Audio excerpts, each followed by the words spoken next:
Hey guys, it's your girl Sarah. What's good? Just chilling today at home.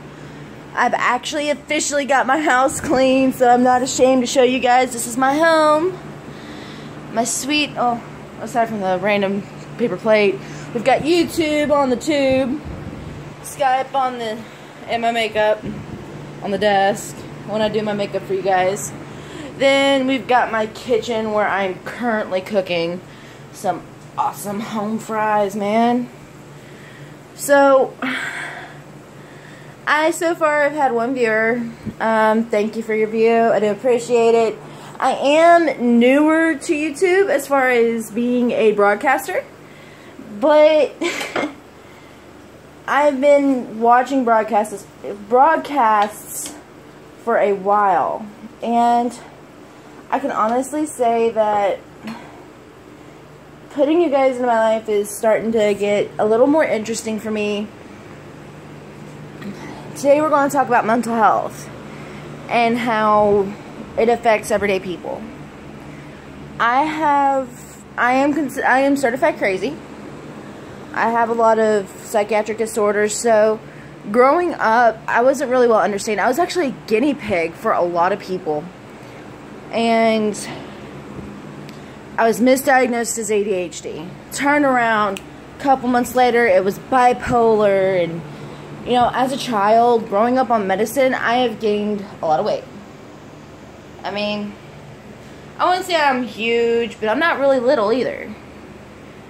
I'm actually in the middle of losing weight, but the stigma of mental health actually screws with a lot of the people that grew up in the early 2000s, you know, late 90s, early 2000s, and into the 20 teens. I have been on almost every medication known to man for schizophrenia, shit like that. I was a guinea pig. To say that it didn't scare me is an understatement. A lot of medicines children are on now are made for children. And you've got to understand, whenever you're talking to a child who has mental health issues, it's not just because, oh, they're bad children. No. They have been through something that has caused them to act out. So, really, I'm addressing parents because as a young adult, you know, I'm getting ready to hit my mid-20s. Something that I've learned to understand as a parent, but also, you know, working with teenagers and kids, is we don't put ourselves, you know, bring ourselves down a little bit instead of being this high and mighty individual. Why don't we drop down? I wouldn't say us to argue with our children, but to try and grasp what they're saying to us, whether it be verbally, mentally, emotionally, physically. Read them, you know, open communications. Like my mother, she will remain nameless. She didn't believe in the medications for the most part when I was young, but now as an adult she says, "Sweetheart, you need to be on the meds," which I don't blame her. You know, she's my mom, and I wish there's a lot I could have told her growing up, because I came from not only starting out, my parents weren't married. My mom, I don't remember my mom ever being married to my dad, which does hurt because I grew up in essentially what they call a broken home. No, my stepdaddy took care of me. He raised me as his own kid, and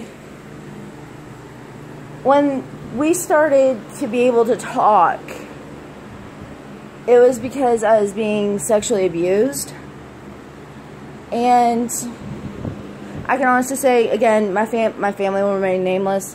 I can honestly say that he flipped his shit.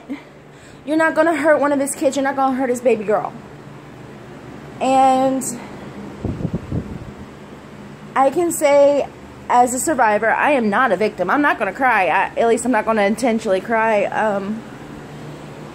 I can honestly say, as a survivor, my life is easier because I've moved from it. I've gained, not really self-confidence, because that being abused mentally, emotionally, and then physically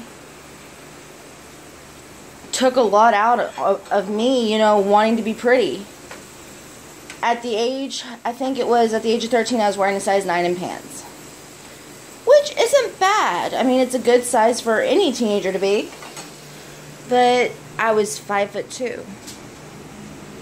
Alright? And again, you know, I've got to make a holla at Timothy Panda.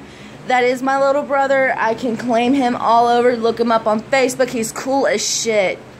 You know, follow him, like, subscribe. For him, anyway. He even told me and my sister, we were both older than him, girls shouldn't have body girls. Bitch, eat a fucking hamburger if you want to.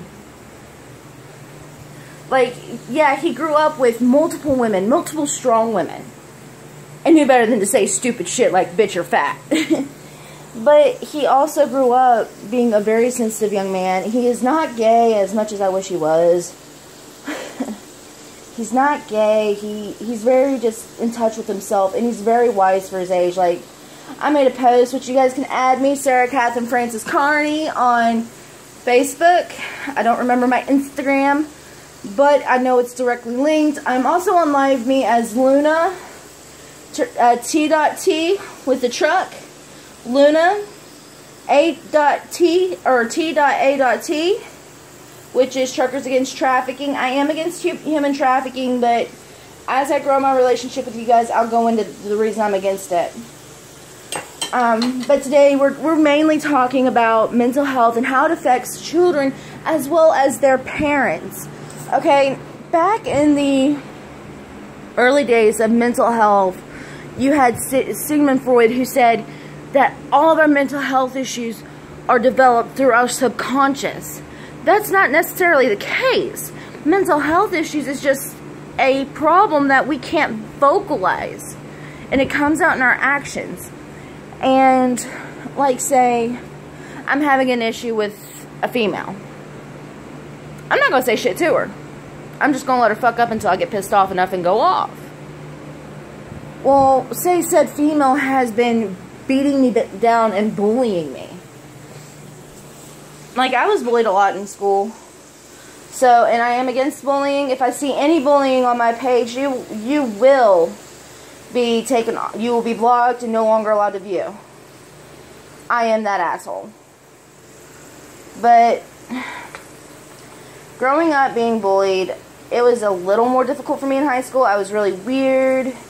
And I'll eventually post pics, you know, in my videos of what I looked like in high school. I was emo. I mean, I cut my own hair in that slanted pixie black, and it was jet black my senior year. And so it was kind of more of a, you know, stigma. Oh, she's emo, she's evil, she's of the devil. It didn't help that I'm a pagan, which means I just believe in witchcraft. But I don't use it for evil. I use it for good. I use, you know, I'm more of an herbalist and a hippie. And on top of that, you know, I ended up joining the Juggalo family. Whoop whoop to my fam out there. When I got brought into the Lows and Lets, it was around a bowl. We're just a big pothead family. That's all we are. We are not violent. And those of us that are not true fam. They're just broken souls that don't know how to behave themselves. But, like I was saying, you know, getting back on topic. Whenever you see, like, I'm gonna make this a personal fucking shit for you teenagers that are watching my channel. You know that kid that sits by themselves at the lunch table this coming school year? I want you, yes, you, I'm talking to you, to invite that person to sit with you at lunch. To get to know that person, to make them feel better because you can see that they are hurting inside. I urge today not to hear about a suicide. I urge you guys today that if you have a friend that's suicidal, you tell somebody. If you see the kid walking down the street and that you know, asshole jock that everybody hates but likes him because he's great on the football team, I urge you to call him out and stand up for the kid. Don't turn the other cheek. Don't turn your eyes. Say something. There are too many teenage suicides. There's a book called 13 Reasons. For those of you that have Netflix, I urge you to watch the series. Please, you know, yeah, people have problems, but you need to be the one that stands up for them. You need to be the one that says, dude, stop. Leave them alone. Haven't you had your fun? Yeah, you'll get looked at like you're fucking retarded. But you know what? It's worth stepping up. It's worth being the good person. Now, I'm going to go ahead and eat. You know, if you guys got any questions, I would love to turn this vlog into an open forum and talk to everybody. You know, everything from domestic violence to suicide survival, from sexual assault survival to how the fuck do I get through high school. You know, I want to be here as a friend to you. I want to be able to say, hey, I have a fan base that gives a fuck about each other. Not a fan base that bashes each other. And right now I have my preppy voice going, but that's because I haven't been really around my, you know, family of Hicks. But this is your girl, Sarah Woodring, and I'm out.